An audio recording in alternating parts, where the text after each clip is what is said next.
Hello, Internet! Welcome to... what is today? I don't know. Welcome to today. I am the girl with the funny accent, and I want to talk today about the concept of the Manic Pixie Dream Girl. In previous videos, I've looked at 5 different genres and how romance tropes in those 5 genres showed themselves. And this led me to this discussion and discovery of this concept of the Manic Pixie Dream Girl when I realized so many of the men in these movies tend to idealize the relationship with the women. Now, Manic Pixie Dream Girl is such a weird concept in society because in recent years it's come to be seen as sexist and invalidating to female characters who are a bit more unique or silly. But I really wanted to have a look at this because this idea of idealization and the Manic Pixie Dream Girl came up several times when I was doing those other videos. I was like, okay, I have to just do a video just on that. I looked up the AV Club's list of Manic Pixie Dream Girls. I didn't watch all of them, but I watched 14 of them, with 3 that I chose on my own that I looked at in previous video. So these are the characters and the movies that I watched to come up with this video.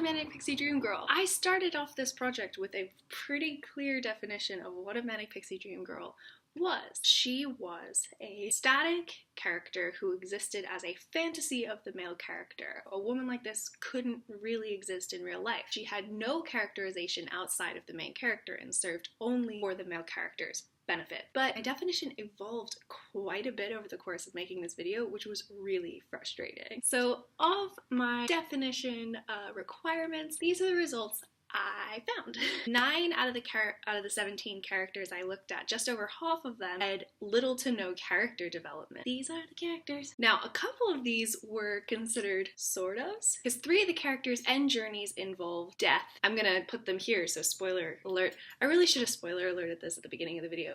Spoiler alert! These are the 3 characters whose development involved dying at the end, and one character had her character development sci-fi'd away. Then I had a couple of sort ofs that couldn't really be considered dynamic characters because they didn't feature in enough of the story, or we didn't know anything about who they were at the start of the story, so we had no idea if they'd grown by the end. I will get back to that. Most, if not all of the characters, though, had characterization outside of the main character, even if it was only one line. Every movie try to say, well, this one has family issues. This one has no emotion or is running away from her problems. Even though most, if not all of the movies tried to give characterization outside of the main character, I classified 8 of them, 8 out of 17 movies, nearly half, as sort ofs. The ones that were considered no were either a lack of characterization for everyone in the film, or, in the case of these characters, the main character was so dominant that we got almost no glimpses of the female character's life outside of the main character. I'll get back to that too. So I had to reclassify this category as characters whose motivations exist only to serve the main character, for which I found 6. These ones.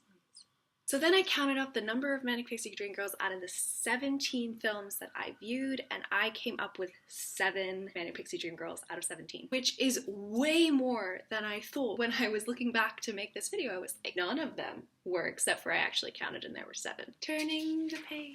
The reason I originally said there was none was because I had to change my definition so many times to be able to encapsulate what I actually realized, the functions that these characters were serving. I decided when putting all of my research together that the character archetype of the Manic Pixie Dream Girl as we think of it does not exist. Only 3 characters out of 17 play the trope completely straight, and one of them entire motivation was to be a Manic Pixie Dream Girl. That one. One of them was way more subdued in her quirks. That one. One of them still had motivations outside the main character. She just filled this role. And yet another one was a main character herself and only ticked the Manic Pixie Dream Girl box because her motivations were centered around a male main character. In addition to those 3 played straight main characters and 1 kind of half, there were another 4 who were deliberate deconstructions of the trope, and a 5th who ended up as one by the end, or could have if they didn't ruin it. When I say the archetype as we think of it doesn't exist, I mean that because it seems like we took the definition of a Manic Pixie Dream Girl as it was originally put forward and created a character archetype out of it, and because of that, characters like Fran from The Apartment, Anya from Roman Holiday, and Amelie were considered Manic Pixie Dream Girls even though they tick 0 of the boxes. Those characters make absolutely no sense to be classified as Manic Pixie Dream Girls. There was actually one article I read that classified Belle from Beauty and the Beast as a Manic Pixie Dream Girl, and of course everyone reading that goes,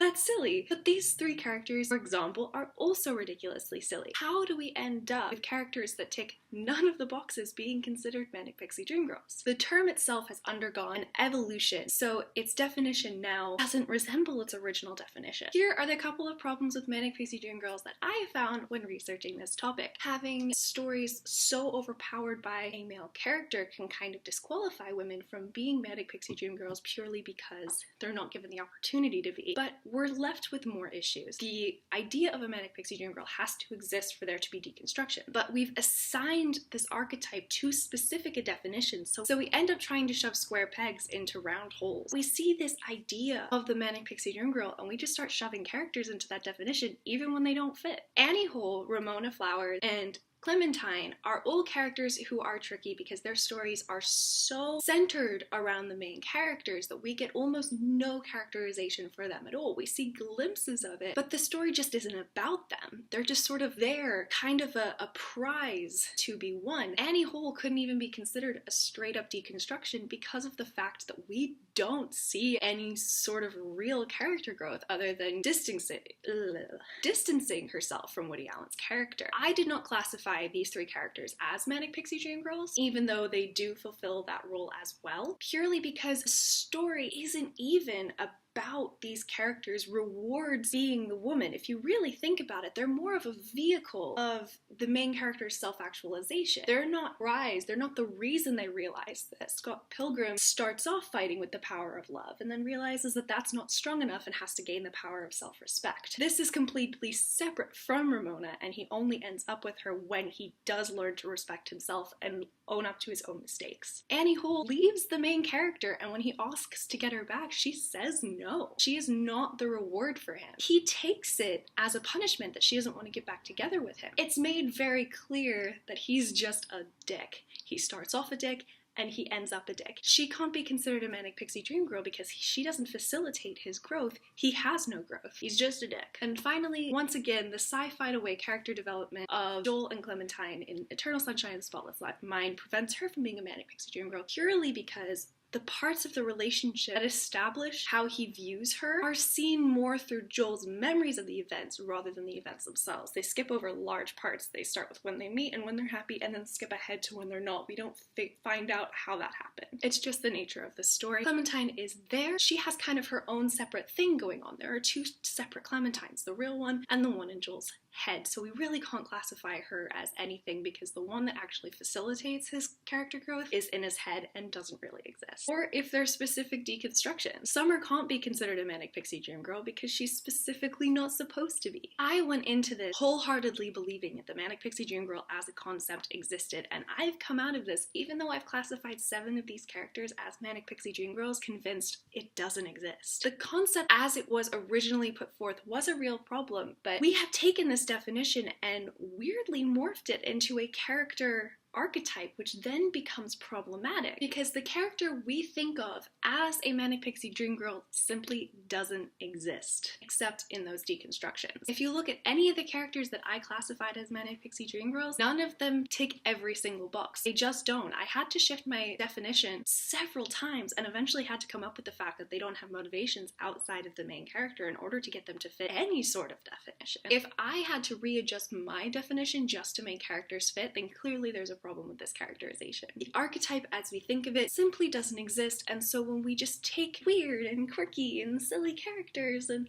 decide they're Manic Pixie Dream Girls, we are then invalidating characters with those qualities. We're taking characters like Summer, like Sam or Fran or Amelie, and we're saying, oh well, they're just Manic Pixie Dream Girls, thereby invalidating their importance and their agencies within their own stories, but then it also just sweeps writing issues under the rug. If we just write nuanced female characters, the Manic Manic Pixie Dream Girl can't possibly be a thing. The Manic Pixie Dream Girl, as originally put forth by, his name is Rabin, but I don't remember his first name and it's killing me, was that this character exists as a male fantasy. She isn't real in the sense that we think of her. This is men writing a female character as how they want women to be. That's not a nuanced character, it's an archetype. We need to stop writing characters from archetypes. I've talked about this several times before. We've started to see actors and writers dismiss the idea, including Rabin himself, saying that he denounces the term Manic Pixie Dream Girl because it's been blown out of proportion so much. I promise you, Manic Pixie Dream Girl doesn't exist except in how tropers, writers have designed her by distorting the original definition. The original definition was made to call out a real writing problem. We need to fix the writing problem rather than invalidate female characters that already exist. That went from super fun to like super ranty, like real quick. I'm gonna dance so it lightens the mood a little bit. I was a dancer as a child, could you tell? I did not win awards. That's my video! This has been the culmination of me watching a shitload of movies to talk about romantic tropes. I like doing this, honestly. If there's any other movie-related tropes that you want me to have a look at, I will gladly watch a million more movies. I'm trying to expand my cinema horizons, so just let me know. I watched mostly really good movies for this. I had to force myself to watch bad movies just to get myself other perspectives, so this was actually pretty fun. Thank you so much for putting up with me. I really hope you liked the video. If you did, please like, share, subscribe, hit the notification bell, you know the drill, all that jazz. It's great. As usual, I've linked my latest vocal post and all of my social media articles in the description box below. Please check those out. And I post new videos on Thursdays. I will see you next week. Bye!